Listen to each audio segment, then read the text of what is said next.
Olá, muito boa tarde a todos que estão nos assistindo. Bem, eu sou Márcio Coriolano, presidente da Confederação Nacional das Seguradoras, a CNSEG, deram a sigla, mas é preciso dar o nome. E eu estou muito honrado, agradeço muitíssimo a iniciativa FIS por ter me convidado aqui para moderar esse painel que promete dar o que falar, né? Cujo título é Melhorando o Acesso à Saúde com a Retomada Econômica.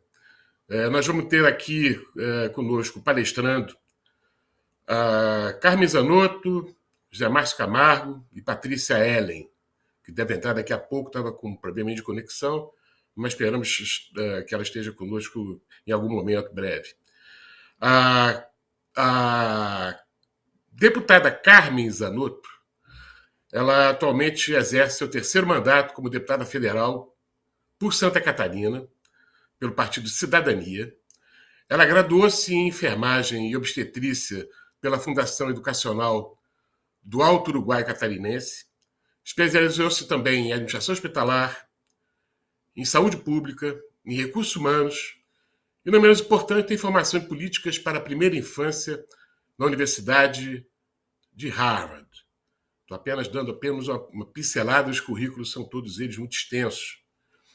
Já José Márcio Camargo é economista-chefe do Banco Genial, doutor em economia pelo MIT, pelo Massachusetts Institute of Technology, graduado em economia pela Universidade Federal de Minas Gerais e é professor também do Departamento de Economia da PUC, da Pontifícia Universidade Católica do Rio de Janeiro.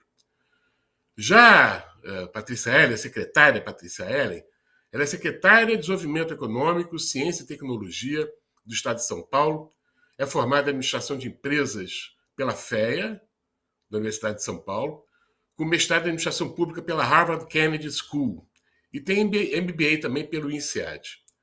Ela foi presidente, a referência na área de saúde mais próxima que nós podemos ter, ela foi presidente da Optum do Brasil, que é uma empresa de tecnologia em saúde do grupo United Healthcare, entre outras atividades. Bem, deixa eu tentar economizar tempo, nós não temos muito.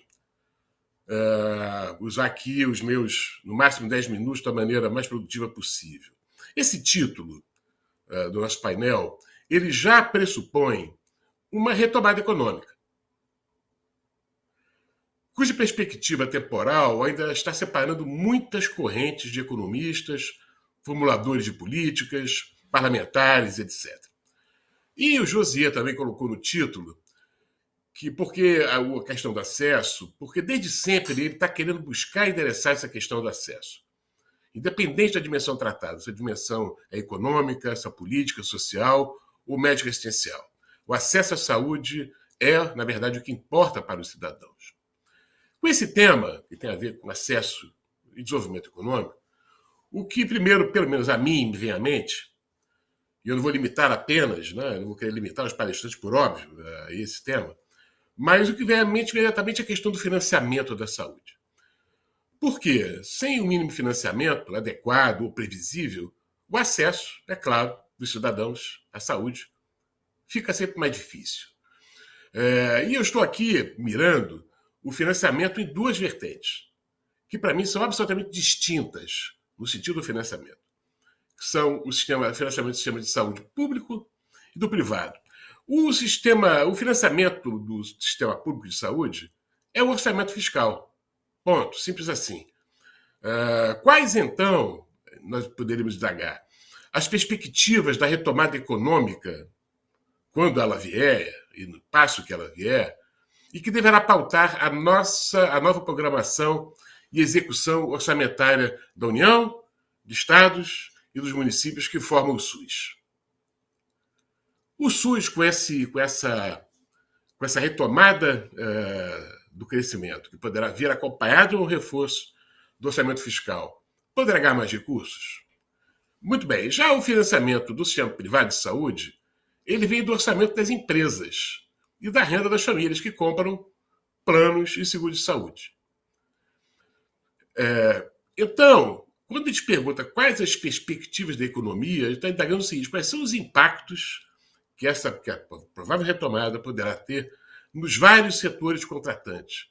No setor agrícola, no setor industrial, no setor comercial, no setor de serviços e, evidentemente, com as famílias que compram esses serviços individualmente. Como pano de fundo dessa primeira abordagem, eu lembro que o Brasil, nosso país, já vem de longos períodos recessivos, particularmente entre os anos de 2015 e 2019, o que foi agravado pelo desequilíbrio posterior mais recente fiscal persistente. Por que eu estou comentando sobre essa questão? Porque no sistema público, quando acaba o orçamento, começa a fila. É dramático, mas é simples assim. Que ela é injusta socialmente e que precisa de critérios que devem... E em termos de DH, que critérios devem ser esses que devem presidir eventuais filas no sistema público de saúde? Já no privado, tanto a lei que regula o sistema privado quanto o regulamento da ANS, que é o órgão supervisor, não admitem a fila. E aí a indagação é outra, né? Como compatibilizar os custos da medicina privada, que correm sempre acima da inflação, com a capacidade de pagamento de quem compra seguros? Há outras questões, é verdade, como a questão da gestão, que, na verdade, se refere ao uso eficiente de recursos, que deve estar sempre presente aqui, né? O uso eficiente de recursos escassos, que nós temos nos dois lados, tanto na saúde pública quanto na saúde privada. Embora pareça consensual o diagnóstico do subfinanciamento fiscal do SUS. E também parece consensual o diagnóstico dos supercustos da assistência privada da saúde.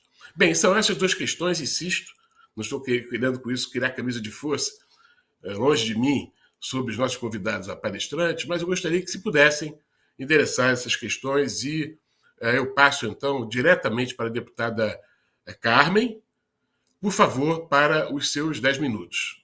Deputada Carmen Zanotto, a palavra é sua. Muito obrigada pelo convite. Quero saudar os colegas que estão aqui, né? O nosso moderador, nosso condutor dos trabalhos, o senhor Márcio, saudar o professor José Márcio e a Patrícia, que deverá estar conosco daqui a pouquinho. Dizer que o próprio tema do debate deste momento, ele é desafiador, porque o tema diz melhorando o acesso à saúde com a retomada da economia. Essa é a nossa grande expectativa, é o nosso grande desejo, porque nós estamos aí ainda, né, com momentos, com certeza, muito mais amenos da pandemia do Covid-19, mas precisamos lembrar que no SUS, e não deve ter sido diferente no sistema privado de saúde, com as demandas reprimidas que já existiam antes do processo da pandemia, acumulando, então, todo o acesso que ficou represado no período da pandemia. São praticamente 20 meses que nós ficamos sem os procedimentos, ou a grande maioria dos procedimentos. Basta a gente olhar os dados que estão sendo apontados para algumas questões aí com 60% de dificuldade de acesso para os exames de diagnóstico do câncer ou os exames de prevenção, né, que são as mamografias de rastreamento que deixaram de ser feitas e com isso os nossos pacientes podem estar chegando no serviço com quadros clínicos muito mais complexos. A expectativa com a retomada da economia, e o brasileiro, eu acho que é o nosso grande motivador, porque se nós olharmos para os outros países, apesar da dificuldade que todos tivemos na compreensão da importância da imunização, na aquisição das vacinas, nós já estamos aí com aproximadamente 60% da população brasileira com as 2 doses ou dose única, ou seja, com a população brasileira imunizada. Isso, tomara que se reflita em não termos novas ondas ou não termos momentos difíceis, como nós estamos vendo em outros países exatamente neste período. E nós estamos, felizmente, cada dia reduzindo o número de óbitos, reduzindo o número de internamentos. E isso nos leva a acreditar que a retomada da economia, a retomada dos postos de trabalho, possa sim ser um fator facilitador para nós no Brasil. Mas, e o mas é sempre muito complexo, né? Qual é a minha grande preocupação, a preocupação de vários colegas deputados e deputadas que atuam na área da saúde? É como dar conta das demandas reprimidas que se acumularam neste período no Sistema Único de Saúde. Porque nós também tivemos aí, né, vários usuários de planos privados que, com a pandemia, abandonaram os planos de saúde e migraram para o Sistema Único de Saúde. Como dar conta com um orçamento que foi apresentado para nós, apontando apenas o aplicado no exercício anterior, mais o IPCA? Como dar conta? Que mágica nós vamos fazer para conseguir garantir o acesso aos procedimentos que ficaram represados? E aí são procedimentos complexos, porque nós estamos falando de pacientes que precisam sim ter acesso aos seus exames para o diagnóstico de câncer, à sua quimioterapia, à sua radioterapia, à cirurgia oncológica, conforme encaminhamentos médicos, a questão das cirurgias cardíacas no país, mas também, vamos ser sinceros, há uma cirurgia de hérnia, que pode ser considerada uma cirurgia eletiva, mas que pela morosidade pode complicar e se transformar numa cirurgia de urgência. Então, este é o desafio que está posto para todos nós, que é garantir um orçamento da melhor forma possível dentro das normas da Emenda Constitucional 95. O que está acontecendo, inclusive, nesta última semana no Congresso Nacional, com divergências ou não, mas a PEC das precatórias poderá estar trazendo para nós um pouco mais de recursos na área da saúde. O nosso orçamento de 134 bilhões de reais para o ano que vem poderá ter um acréscimo aí de mais 5 bilhões, o que, para mim, eu considero importante. E vou fazer já a fala do porquê que eu considero importante. Não que eu ache que a gente não deva ter critérios para gastos, mas quando a gente aprovou hoje a Emenda Constitucional 95, nós não fizemos as adequações necessárias para o orçamento da saúde. Nós já vínhamos de um subfinanciamento. Nós já estamos vindo de cada dia mais perdemos os profissionais, em especial da área médica, que estão abandonando os serviços de saúde porque a remuneração não é adequada para a realização daqueles procedimentos. Então, a gente poderá ter aí uma dificuldade maior se cada vez mais nós estivermos perdendo os profissionais ou os hospitais conveniados deixando de fazer os procedimentos pelo baixo financiamento. Então, esse também é um dos nossos grandes desafios. 5 bilhões a mais dentro do orçamento da saúde, eu considero, além da correção do IPCA, eu considero importante, assim como os recursos que deverão estar sendo destinados para que a gente possa estar aí garantindo a aquisição de mais vacinas para o ano que vem e de insumos estratégicos para o enfrentamento da pandemia. Com a retomada da economia, a gente deseja e acredita também que a população possa estar retornando, né, um pouco mais aos planos de saúde. Mas ainda temos uma incerteza em função das dificuldades gerais que a nossa população brasileira tem enfrentado. Basta a gente ver cenas, né, como estamos vendo, de brasileiros correndo atrás de um caminhão com ossos para poder alimentar sua família, o que é muito triste. Então, nós temos vários fatores aí que nós precisamos enfrentar. Mas a gente precisa aproveitar também todo o sofrimento, a perdas de vida, para a gente também inovar na saúde. Por isso que eu acredito que parte dos desafios vão passar, sim, pela questão da consolidação da telemedicina, porque nós estamos autorizados a teleconsulta para o período da pandemia, mas precisamos alterar a legislação e avançar, que a gente possa, então, estarmos tendo aí as teleconsultas se consolidando, em especial para ajudar nos vazios assistenciais, para ajudar na falta de especialistas, porque não é só acesso a procedimentos de média e alta complexidade hospitalar que nós temos fila, consultas especializadas. Então, a gente ter como ferramenta a teleconsulta é muito importante. utilizar esses equipamentos que foram adquiridos para ampliação de leitos de UTI Covid, para manutenção de leitos gerais, e também ampliarmos os leitos de UTI neonatais e UTI pediátricas nas regiões que a gente possa ter os especialistas, os neonatologistas, que nós temos ainda vazios assistenciais importantes na área da neonatologia, então também é um grande desafio que nós precisamos compreender que temos pela frente. Então, como utilizar todos esses equipamentos? Isso não pode se transformar em sucata, isso precisa se transformar em patrimônio que precisa ser guardado, preservado e otimizado para ampliação de leitos, de novos leitos gerais, tanto adultos, pediátricos e neonatais.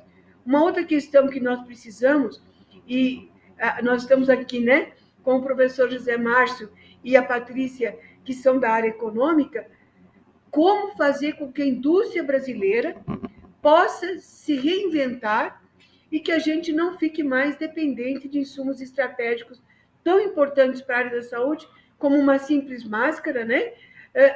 Para que a gente possa, então, ser um pouco mais independente de insumos básicos na área da saúde de outros países. Então, é com essa minha primeira participação, respeitando o máximo possível os 10 minutos, que eu aqui quero pontuar, mas dizendo que nós precisamos transformar todo esse sofrimento, as perdas de vida, reconhecendo a importância, buscando financiamentos seguros, para a gente também acreditar nos nossos institutos, como a Fiocruz, como o Butantan, e fortalecer a pesquisa no Brasil.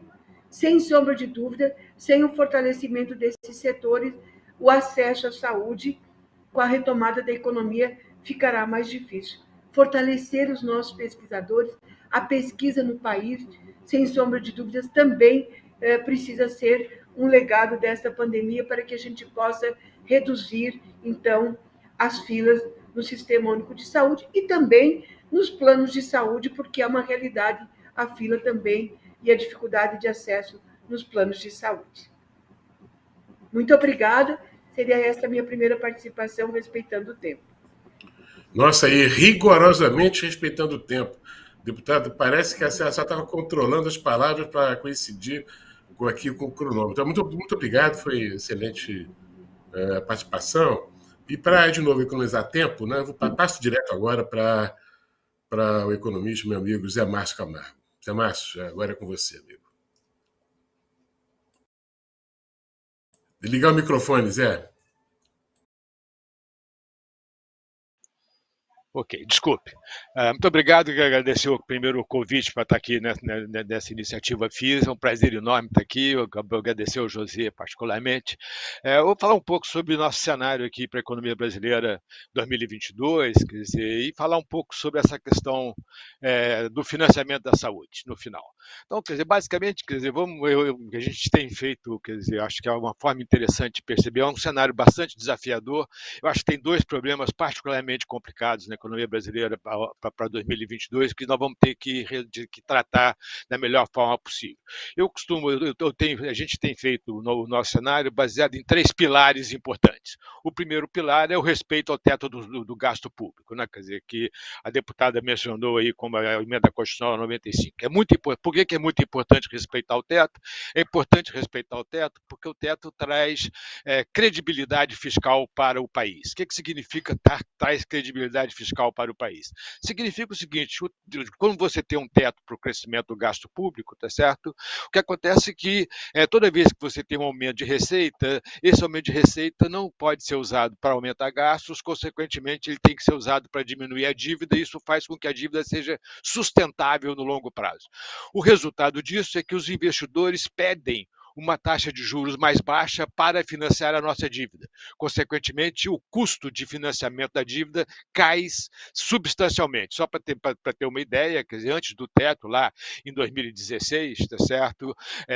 Em agosto de 2016, a taxa de juros da dívida pública brasileira era, em média, 20% em termos reais por ano.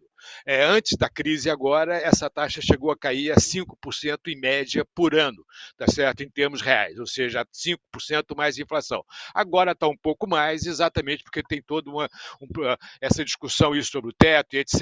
Isso diminui a credibilidade. Como diminui a credibilidade, os investidores pedem uma taxa de juros mais alta para financiar a dívida e uma parte dos recursos, então, acaba indo para financiar a dívida em vez de ir para outros recursos. Mas eu vou voltar a isso mais lá na frente. O segundo pilar importante do nosso cenário aqui é essa melhora na pandemia. Nossa avaliação é que, se continuar nessa trajetória de melhora da pandemia, que vem desde junho de 2021, tá certo? Se a gente continuar nessa trajetória, e nossa expectativa é que deve continuar nessa trajetória, o Brasil já está com uma grande parte da sua população vacinada, tá certo? Então, nossa expectativa é que devemos continuar com a redução de número de novos casos, redução de número de óbitos.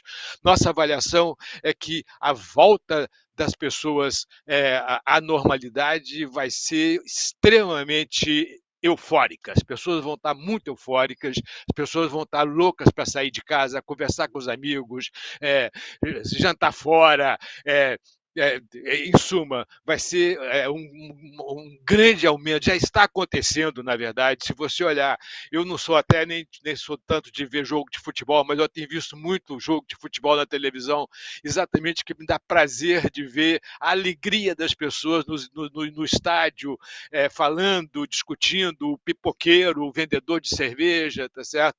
Então, nossa avaliação aqui é que isso vai gerar um grande crescimento na demanda por serviços. Serviços é muito intensivo em mão de obra, consequentemente, já está gerando um grande aumento na demanda de mão de obra. Só para vocês terem uma ideia, entre o início do ano, entre o primeiro trimestre de 2021 e o último dado de desemprego, a taxa de desemprego já caiu 1,5 pontos de porcentagem. Ela caiu de 14,7% para 13,2% da força de trabalho nesses 6 meses aí do primeiro semestre de 2021, que é quando a gente tem dado. Então, a nossa avaliação é que isso vai se intensificar ao longo do ano. Aí nós vamos fechar o ano com uma taxa de desemprego muito próxima da taxa de desemprego que a gente teve antes da pandemia, o que vai diminuir muito essa questão da desigualdade, principalmente da pobreza. Eu acho que esse é um ponto super importante. E o terceiro pilar do nosso cenário aqui é também um pilar positivo, que é essa coisa da volta dos investimentos privados.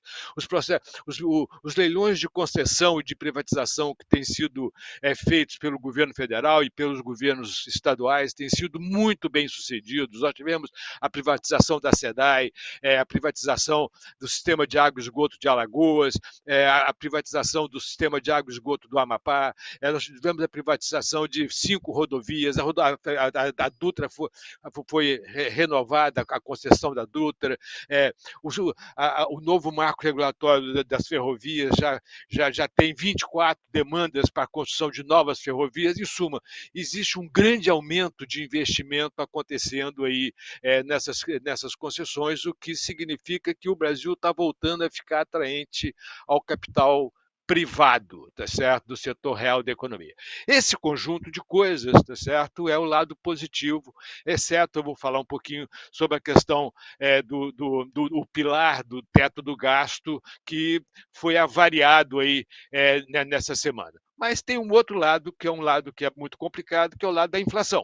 Nós temos uma inflação que está se acelerando ainda, tá certo? É bastante difícil de combater essa inflação, porque uma parte importante dessa inflação se deve a choques exógenos, que não tem nada a ver com o que está acontecendo na economia brasileira. É um problema mundial, não é um problema do Brasil, tá certo? Nós temos aumento de preço de commodities, temos as cadeias produtivas estão com grandes problemas, tá certo? Você tem um problema de falta de insumos no sistema produtivo, um excesso de demanda e a oferta não consegue acompanhar. Isso está gerando uma pressão inflacionária que está forçando os bancos centrais a aumentar suas taxas de juros, e isso vai gerar uma redução da atividade lá em 2022. Nosso cenário é um cenário que prevê uma taxa de crescimento de 5,2% em 2021 e 2% em 2022, tá certo? E com uma inflação de 9% em 2021 e de 5% em 2022. Agora eu quero dedicar 2 minutos, o resto do meu tempo aqui, para falar um pouquinho sobre essa questão do teto do gasto, sobre essa questão do financiamento da saúde, que eu acho que é super importante. Ponto é o seguinte, essa emenda constitucional 95, que criou o teto para o crescimento do gasto público, ela tem ela tem uma função extremamente importante.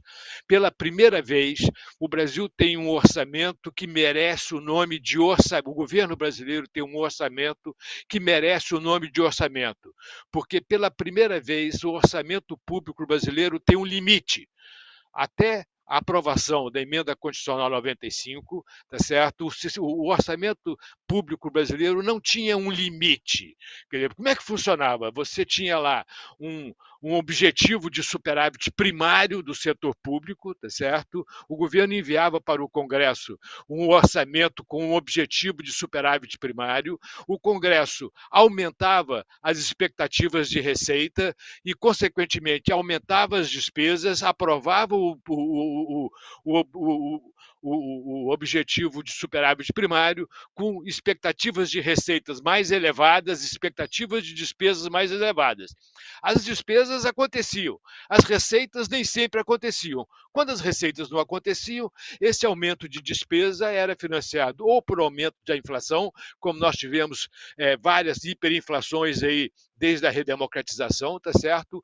Ou por aumento da carga tributária, nós tivemos um aumento da carga tributária muito, muito importante nos últimos anos, tá certo?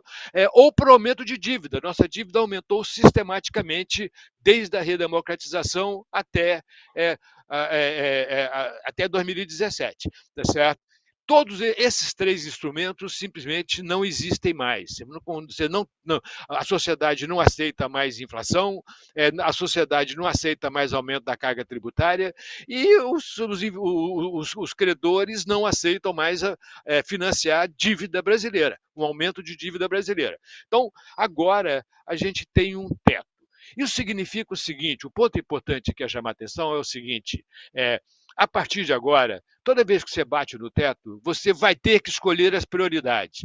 E é fundamental que os agentes entendam que mudou a forma de buscar o orçamento. Antes, você simplesmente ia incorporando mais gastos e depois você via como é que ia pagar. Agora, isso não é possível. É importante convencer a sociedade de que é fundamental você ter um orçamento maior para a saúde, ainda que tenha que ser tirado de algum outro lugar. Então, uma vez que você vai lá e quer um orçamento para a saúde adicional, tá certo? Além do que está no mínimo da emenda constitucional 95, que tem um mínimo lá que foi deixado, é fundamental que os agentes sejam capazes de argumentar pela importância do orçamento para a saúde, da mesma forma para a educação, da mesma forma qualquer coisa. O ponto todo aqui é o seguinte: existe uma mudança estrutural na forma de se fazer o orçamento no Brasil, que decorre da existência de um teto. Nós vamos ter que nos acostumar com isso a partir de agora.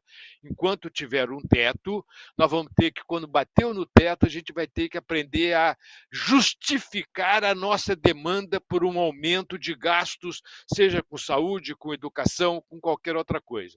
Acho que esse é um ponto muito importante, porque é muito importante que os agentes sejam capazes de argumentar quer dizer, é parte da democracia, tá certo? Quer dizer, então, é muito importante que a gente esteja sempre preparado para discutir as suas demandas orçamentárias. Bom, essa é a minha primeira apresentação, depois eu estou aqui à disposição de vocês. Legal, obrigado, José Márcio.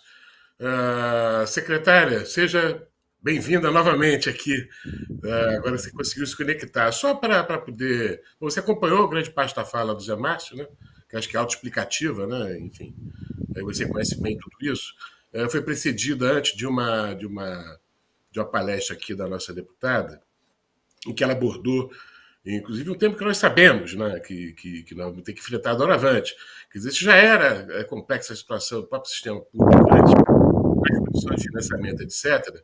Isso pode tornar-se dramático agora com a retomada plena dos atendimentos seletivos e a chamada demanda reprimida, né, que cerca sempre essa questão. Que você, desafios, aí ela associou esse desafio também à boa gestão dos orçamentos, em presença, inclusive, dessa restrição. Né?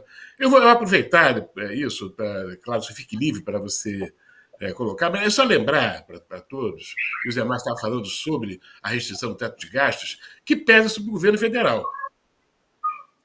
O nosso SUS é um sistema tripartite. Né? Eu me lembro lá atrás, né, quando ele foi criado, era do meu tempo, em que ele chamava-se SUDES. Antes de ser SUS, ele era SUDES. Ele era Sistema Unificado e Centralizado de Saúde. Com o tempo, nós sabemos até o porquê, né, houve um protagonismo maior da União na distribuição dos recursos. Né? E a senhora, como secretária, né, como secretária, deve saber muito bem o que é que significa. Né? O que é que eu estou comentando com isso? Eu podia, talvez, explorar também. Né? É como dar conta, nesse período absolutamente crítico que o país vai viver, mesmo com os cenários que Zé Márcio colocou, em como você colocar mais eficiência e substituibilidade nessa relação entre União, Estados e municípios para o provimento de saúde. Secretária, a palavra é sua. 10 minutos, por favor. Muito obrigada, obrigada pelas palavras, José Márcio, deputada Carmen também.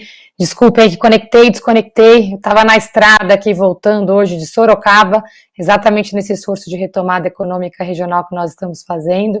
E em São Paulo a gente está com clima aqui de inverno, está parecendo assim uma mistura de inverno com chuvas torrenciais, então depois ainda um debate importante para a saúde é exatamente esse impacto climático e das mudanças climáticas, né, que a gente falou da fila aqui com relação às doenças crônicas, mas nós temos outras doenças tropicais, né, além da doença infecto-contagiosa que nos assolou durante a pandemia.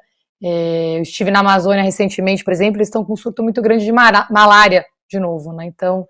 Enfim, o Brasil tem a tripla carga de doenças, é um sistema bastante único, não somente por ter o SUS, mas por ter eu não conheço nenhum sistema no mundo que tenha 3 desafios tão grandes, simultâneos, numa escala tão grande, né? Tendo crônicas, nós envelhecemos antes de prosperar, já temos um percentual, uma incidência de doenças crônicas de países muito mais longevos, né, como Suécia e Japão. Ao mesmo tempo, essa questão até por questões climáticas das doenças infecto-contagiosas e a tripla carga de doença, temos aí o terceiro pilar, que são as causas externas, né, violência, a questão do trânsito, que na pandemia houve uma pequena redução de grande parte dessas causas externas e, infelizmente, crescimento de algumas, para destacar que é a questão do feminicídio, né, e que muitas agressões a mulheres que também sobrecarregam não somente o sistema de saúde, mas o sistema social, de segurança pública. É um desafio muito peculiar, infelizmente, do nosso país. Então, temos aqui 3 sistemas em um para conviver, e com a pandemia tivemos aí que ser testados ao extremo e vimos o valor de ter um sistema universal de saúde, porque com o nosso SUS nós estamos conseguindo hoje alcançar recordes de velocidade de vacinação que países desenvolvidos que iniciaram a vacinação muito antes de nós não alcançaram. E também tivemos a possibilidade de expandir nossa cobertura de leitos de UTI, quebrar alguns paradigmas, como avançar com a telemedicina. Então, trazendo aqui alguns aspectos positivos, o avanço da nossa rede laboratorial, de testagem pública e privada. Então, muitas coisas aconteceram com uma velocidade sem precedentes e induzidas pela necessidade da pandemia. No caso de São Paulo, quando nós iniciamos a gestão da pandemia, nós tínhamos 3.500 leitos de UTI e o nosso sistema chegou agora a ter 9.200 leitos de UTI. E já falando um pouco do modelo do Pacto Federativo, infelizmente, muito que nós tivemos que fazer aqui, os governadores e governadoras foram deixados muito a deriva, né? Em muitos momentos eu presenciei aqui atrasos de pagamentos de orçamentos federais, e a gente tendo que fazer os leitos girarem, aumentar a parceria aqui com organizações sociais, sem a garantia do recurso. No caso de São Paulo, o que o governador João Dória fez desde o início foi fazer uma coisa que muitos definiram como uma loucura, que foi fazer uma reforma administrativa em ano par durante uma pandemia. Isso foi muito importante porque nós tivemos aqui uma economia de gasto e um aumento de arrecadação muito importante. Então, nós estamos falando de um estado que hoje tem um orçamento de 287 bilhões de reais, e nós acabamos de anunciar o maior programa de investimentos da história, o Pro São Paulo, com 50 bilhões de reais nos próximos 2 anos, e que é a nossa maior capacidade de investimento da história, 13,3% da receita corrente líquida.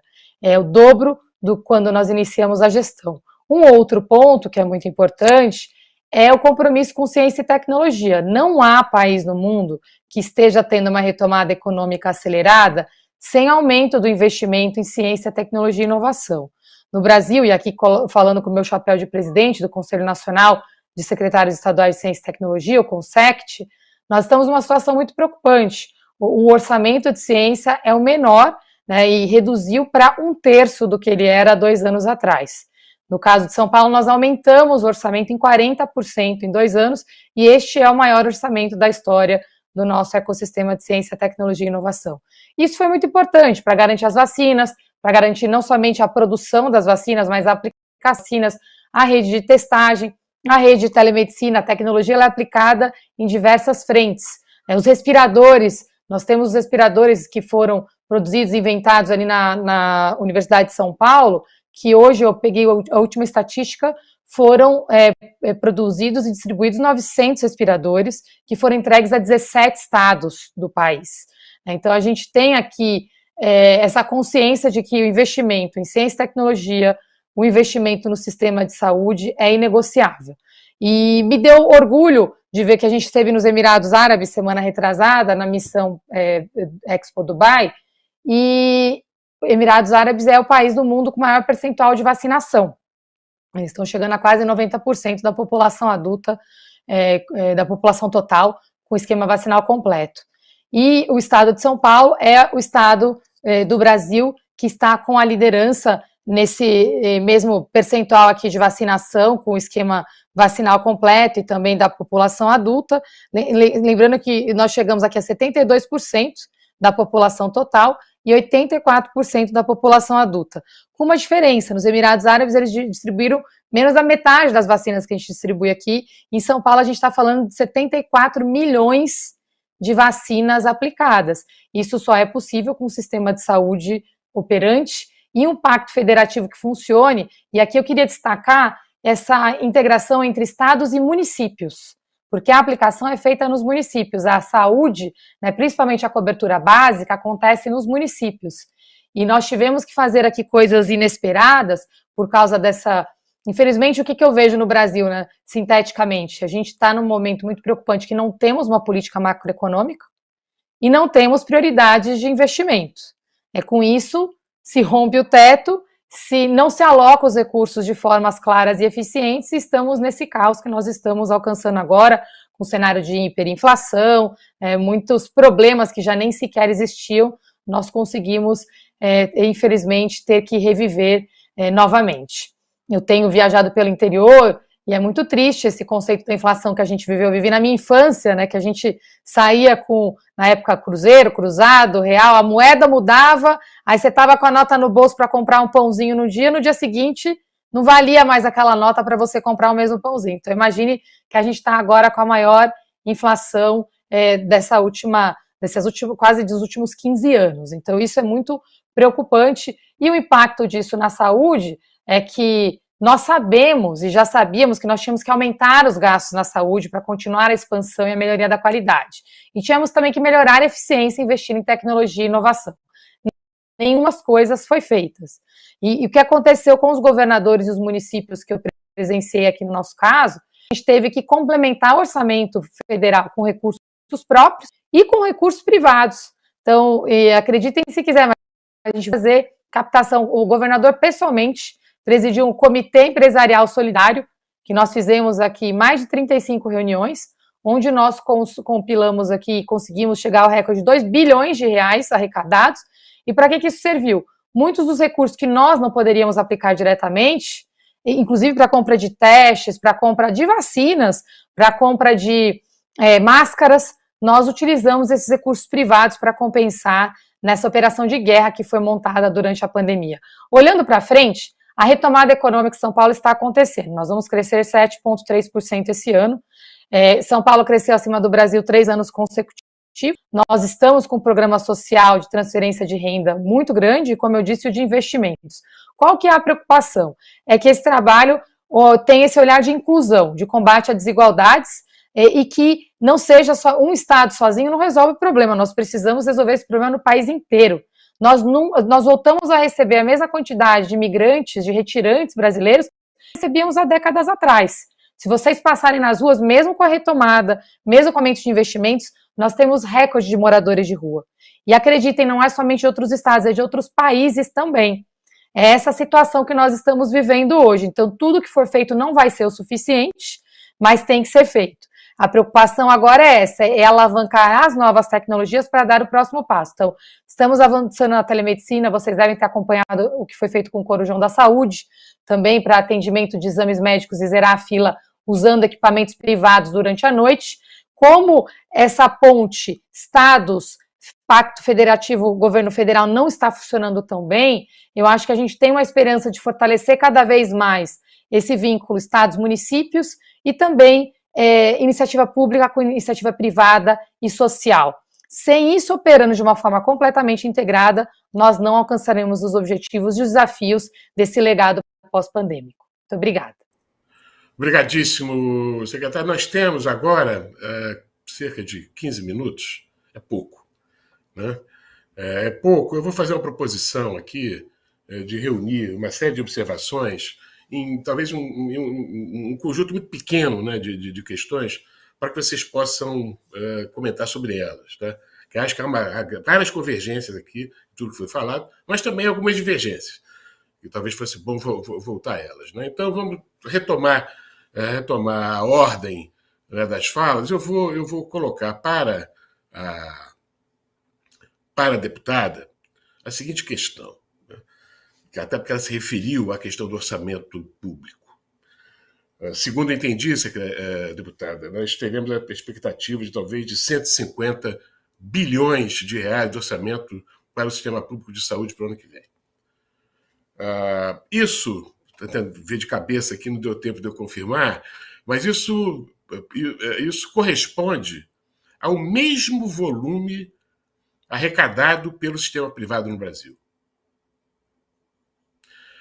O mesmo volume que atende a 25% das pessoas servidas pelo sistema privado é o mesmo volume de recursos que o SUS deve atender a 75% dos brasileiros. É evidente que existe muita diferença no meio do caminho aí. Já houve uma época que se falava que esse problema é um problema de gestão e tal, enfim, não existe consenso a respeito disso. Né? Se um está super... você tem custos mais altos, se outros têm custos que são impagáveis pelos prestadores de serviços, e daí não apenas ocorre subfinanciamento, mas como também um desarranjo total na própria infraestrutura dos hospitais, à medida que você não consegue manter. Bem, mas essa é a realidade. Né? Precisa dar solução para essas questões. Por outro lado, a secretária colocou agora com muita clareza.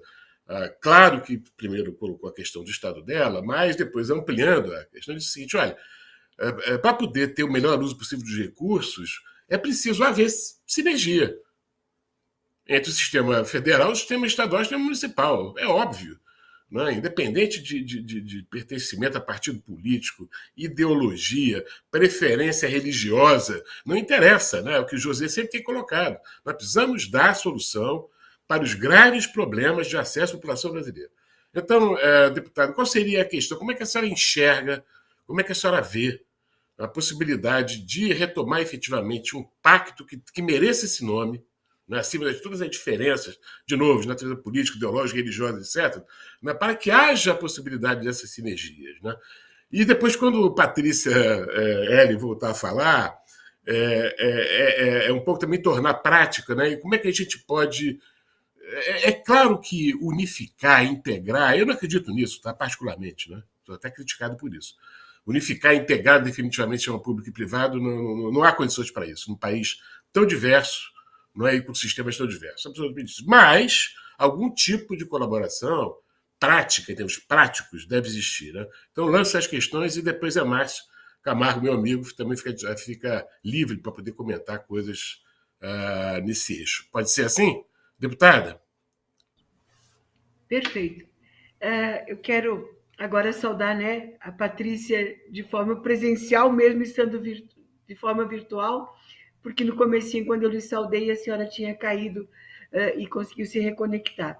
Mas dizer que eu sou muito otimista com o Sistema Único de Saúde, porque ele provou nesta pandemia a sua rede, a sua capacidade. E mesmo com as divergências no PNI, a divergência, a questão tripartite foi mantida, mesmo com algumas dificuldades de leituras em alguns momentos. Mas os secretários estaduais, municipais e o Ministério, na medida do possível, continuaram mantendo as suas reuniões de pactuações e de encaminhamentos do Sistema Único de Saúde. Que eu acho que esse é um outro legado que a gente precisa manter com muita rigidez. Porque se não fosse o SUS, gente, nós não teríamos praticamente 60% da população com a cobertura vacinal, com as 2 doses ou com dose única. Tivemos dificuldade? Sim, tivemos dificuldade no entendimento da compra de vacinas, mas a ação dos trabalhadores da área da saúde, dos gestores da área da saúde, foi muito intensa, nas 3 esferas de governo. E na ponta, que é onde a coisa acontece, que é nos municípios, ninguém se furtou de trabalhar 48 horas. Esse volume de leitos de UTI, que chegamos a praticamente 24 mil leitos de UTI no país, Covid, é fruto da unidade de todos, reconhecendo o papel da iniciativa privada. Quando nós não tínhamos como adquirir os equipamentos, a iniciativa privada se reinventou. Aqui no estado de Santa Catarina, a empresa VEG mudou sua planta e passou a produzir, uma delas, produzir respiradores, assim como as universidades. Então, isso eu acho que esse legado da parceria e do apoio nos primeiros momentos e por muitos meses, de financiamento, inclusive, da iniciativa privada ajudando dentro do Sistema Único de Saúde foi muito importante. Então, a questão tripartite, para mim, é uma cláusula pétrea dentro do SUS. Não tem como a gente imaginar que o SUS vai ficar sem essa questão da pactuação tripartite, mesmo sabendo que hoje os municípios que são quem mais estão investindo na área da saúde. Média nacional está chegando aí a 25% da aplicação dos seus recursos, porque é lá que o usuário bate na porta. É no município. Então, quando a gente tem uma rigidez, e aí aqui eu quero me permitir, e sem ousadia nenhuma, por favor, professor José Márcio, fala de enfermeira, tá? Fala de enfermeira que olha para a vida das pessoas. Então, eu compreendo que ninguém pode gastar mais do que arrecada, eu compreendo os efeitos positivos já da emenda constitucional 95, mas ela não pode ser um teto que nos limite a não permitir avançar naquilo que é essencial, que é a vida das pessoas. Por isso que eu acredito muito que a gente precisa, para poder dar conta de tudo isso, e o nosso orçamento apresentado está seguindo realmente o que diz a emenda constitucional 95, então os 144 bilhões é o aplicado no exercício anterior, mais o IPCA. O que vamos ter aí um pouco de margem a mais são os 5 bilhões pela mudança da regra de junho a julho, né? Que agora é janeiro a dezembro, e aquele outro recurso dos 15 bilhões que devem ser destinados, a sua grande maioria, para a aquisição de vacinas para o ano que vem, este ano já fazendo as aquisições de vacinas para a continuidade dos programas e outros insumos. É a nossa expectativa e o nosso desejo. Agora, para a gente dar conta, nós precisamos, e a secretária Patrícia trouxe isso, né? A questão dos mutirões, que não são só para cirurgias eletivas, são mutirões para cirurgias eletivas, consultas especializadas e exames, porque é uma rede. Se eu não tenho a consulta com o especialista, eu não consigo fechar o diagnóstico daquela provável patologia e não consigo dar o atendimento, que quer seja a cirurgia ou outros procedimentos necessários, como quimioterapia e radioterapia. Então, os nossos desafios são muitos, muitos. Por isso que a retomada, e só para mim não ultrapassar o tempo, eu só preciso dizer uma coisa. O SUS é tão forte e os brasileiros acreditam tanto em vacina, gente, que eu não imagino que a gente vai passar o que os outros países estão passando, porque eles têm vacina à disposição, mas eles não querem ir para a sala de vacina ou para uma unidade se vacinar.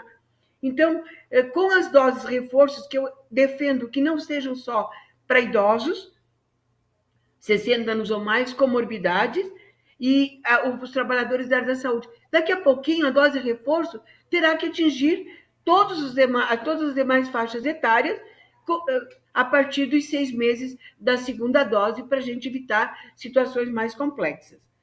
Mas eu sou otimista, defendo o SUS e acredito que a gente pode melhorar sempre a gestão, mas só gestão sem mais recursos não será suficiente.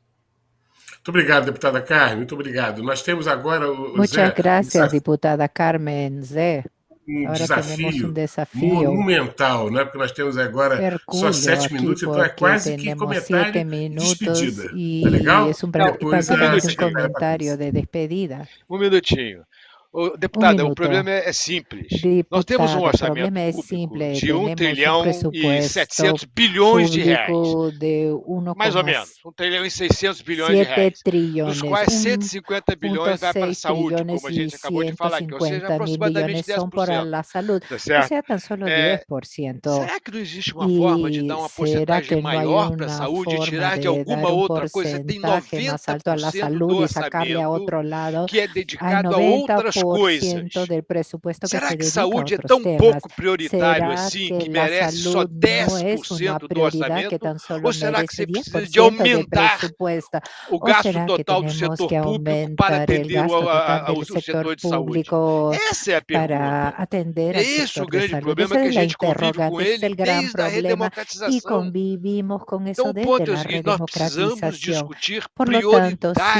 Esse é o ponto importante. Então, esse é o ponto importante. Por que no caso do orçamento brasileiro, se saúde é tão importante, por que nós estamos dedicando só 10% do orçamento a esta coisa que é tão importante? Essa é a questão, tá certo? Nós precisamos dedicar uma porcentagem maior do nosso orçamento à saúde. Não é que a gente precisa de aumentar o gasto total. Nós precisamos de dedicar uma parcela maior do nosso orçamento à saúde. É isso que a gente tem que lutar. Esse é o meu ponto. Muito obrigado. Zé, Márcio, deixa eu aproveitar aqui antes de passar a palavra para a secretária Patrícia. Essa questão é uma questão mundial. Eu estava lendo ontem no Guardian, né? Não sei se vocês chegaram a ler essa notícia, essa matéria, né? O melhor sistema do planeta, de saúde do planeta, que é o NHS, né? O sistema em inglês, ele está, deputada, com 5.200.000 britânicos na fila, aguardando para fazer procedimentos das mais variadas naturezas. Certo? E a discussão lá é exatamente essa. O cobertor também fiscal é curto na Inglaterra. Certo? Agravado pelo fato de uma população que já mais envelhecida, né? E cuja taxa, né, de envelhecimento é muito maior que a do Brasil e de outros países da própria Europa. Né? Então, esse é um pano de fundo bastante complexo mesmo. Secretária, por favor. Esse é o desafio de sempre, né? E é a discussão que nós deveríamos estar tendo. E não é a discussão que está acontecendo, infelizmente. Né? A discussão é de furar teto, é uma discussão bem pouco focada, na verdade, nas grandes estratégias, nas grandes políticas, nas grandes prioridades, e que eu acho que era a expectativa de todos nós. Corroboro com o que foi dito anteriormente por ambos, tanto a deputada Carmen quanto o José Márcio, com relação à importância que a saúde tem. Também relembro que a pandemia escancarou e exacerbou a nossa realidade de desigualdades no país em todas as áreas. E o problema que a gente está tendo na saúde hoje, infelizmente, nós estamos tendo igualmente na educação. A educação o que aconteceu é que as crianças ficaram sem aulas, ficaram em casa, estão com uma defasagem sem precedentes, e nós vamos ter que trabalhar nisso também. Então, se esse aqui fosse o painel de educação, nós chegaríamos à mesma conclusão, que precisa de mais recursos para a educação. E é por isso que eu falei que me preocupa a gente não ter uma política macroeconômica, porque nós deveríamos estar aqui tentando aumentar o bolo para poder dividi-lo, e não entender aqui como é que a gente aperta o teto para um lado ou para o outro, espremendo quem está do outro lado, na verdade é essa, principalmente os contribuintes nesse caso, e como é que você corta um bolo que está ficando cada vez menor. Agora, por outro lado, especificamente no caso da saúde, até no livro que eu escrevi com o professor Cláudio Lotenberg e Sidney Kleisner sobre a revolução digital na saúde, nós já tentávamos esse desafio há 2 anos atrás. Se você faz uma simulação da necessidade de recursos que nós temos para a saúde, para seguir com a expansão de cobertura, com a melhoria da qualidade, isso significa, com o custo atual que nós temos por habitante, que nós teríamos que chegar, hoje a saúde equivale a quase 10% do PIB, né, juntando a pública e a privada, um outro olhar, não do orçamento público, mas de PIB. Se a gente fizesse o trabalho que tem que ser feito com os custos atuais, nós teríamos que dedicar 25% do PIB. Então, sabemos que isso não seria viável, e por isso que eu reforço outro ponto da importância do investimento em tecnologia e inovação. Nós podemos fazer muito mais. Eu sempre conto a anedota da telemedicina, e eu continuo contando a mesma anedota há anos, né, porque não muda. A gente conseguiu agora um grande avanço, que é a possibilidade de realizar telemedicina. Agora, no estado de São Paulo, tem um modelo aqui de referência e contra-referência, com especialistas e generalistas do outro lado. Mas ainda é um desafio, inclusive, jurídico, a implementação da telemedicina em escala para o sistema público. Isso precisa ser solucionado. Eu falo agora, a gente já falou de vários aspectos técnicos, terminar aqui num tom até mais humano, isso tem sido um bom exercício para mim sempre nas políticas públicas, lembrar que não são números, são pessoas. Minha família é enorme e muito humilde. E eu vejo a realidade da minha vida passando pela pandemia e da vida de grande parte da minha família. Os que tiveram Covid, que iam para o sistema público, eram muito bem atendidos, mas ficavam sem acesso à família, ficavam dias sem comunicação. Quando ia para o sistema privado, mesmo no momento de maior isolamento de leitos, todo mundo tinha acesso ao seu médico, ao paciente que está internado. Qualquer dúvida que eu tinha de sintomas, eu fazia uma videocall com o pediatra das minhas filhas, e conseguia ali um pedido de exame que ele me enviava, e eu levava elas para realizar o exame imediatamente. Por que que o pobre não merece a mesma coisa? Isso reduz o custo do sistema e soluciona muitos dos problemas que a gente está falando aqui, sem onerar mais em percentual de orçamento e percentual do PIB. Então, acho sim que precisa de mais recursos, mas precisamos de uma solução macroeconômica para isso. Para além disso, muita tecnologia e muita gestão. E na gestão, inclui a vontade política e um compromisso inegociável com a inclusão, porque há muita gente. O SUS, eu concordo, é um sucesso. Sem ele, nós não teríamos a vacinação que nós tivemos. O Brasil é um case. A população, mesmo tendo acesso a fake news, saiu para se vacinar. Isso é muito bonito. Mas nós, sim, temos que continuar trabalhando nesse passivo que nos foi deixado da pandemia. Sou otimista, dá para transformar o problema numa grande oportunidade, mas se não fizermos nada, nós estaremos criando um problema ainda maior, que vai, assim, precisar de décadas para ser resolvido. Muito bem. Já excelente. Agradeço e me peço. Tá bom, tá ótimo. Não, muito obrigado. Nós estamos assim só ligeiramente, né, atrasados. Acho que o Josias não vai brigar com a gente, não. Eu agradeço em nome da FIS 21 a presença aqui da deputada Carmen Zanotto, do Zé Márcio Camargo, da Patrícia Ellen. Foi excelente, né? Eu acho que nós sabemos que é um debate que não se encerra aqui, né? Mas que as grandes questões, as que merecem a maior dedicação, seja dos homens públicos também, seja dos homens privados, né? Homens e mulheres, foram todos colocados hoje aqui, eu agradeço muito. E vocês, por favor, agora tenham a oportunidade de a despedida para aqueles todos que tiveram a paciência aqui de nos assistir durante essa 1 hora. Começando pela nossa deputada, por favor. Só rapidamente, mais uma vez, agradecer a oportunidade de a gente estar debatendo um tema tão importante e que a gente renove as esperanças que vamos buscar respostas, em especial para aqueles que tanto precisam de nós, que são os que estão sem acesso às ações de serviços de saúde. Perfeito. Zé Márcio. Fechado.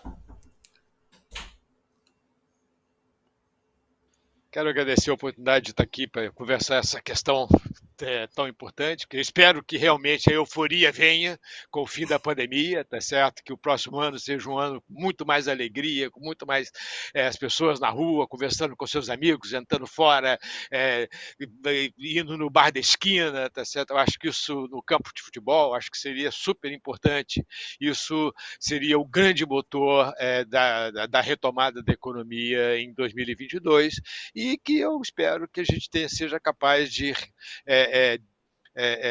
desenvolver essa nova cultura orçamentária que vai ser fundamental para a gente gerar crescimento de longo prazo no Brasil. Muito obrigado. Secretária. Também agradeço a todos e a todas. Termino aqui reforçando a importância da aplicação de novas tecnologias, a importância do orçamento de ciência e tecnologia, e agradecendo aos nossos profissionais de saúde que lutaram tanto durante a pandemia, mesmo com recursos escassos, ver a dedicação, ver assim, a força de todos eles foi muito inspirador nesse processo, e também de toda a população, ver como o Brasil não tem problema de fake news no que tange à saúde. Isso eu achei muito bonito, né?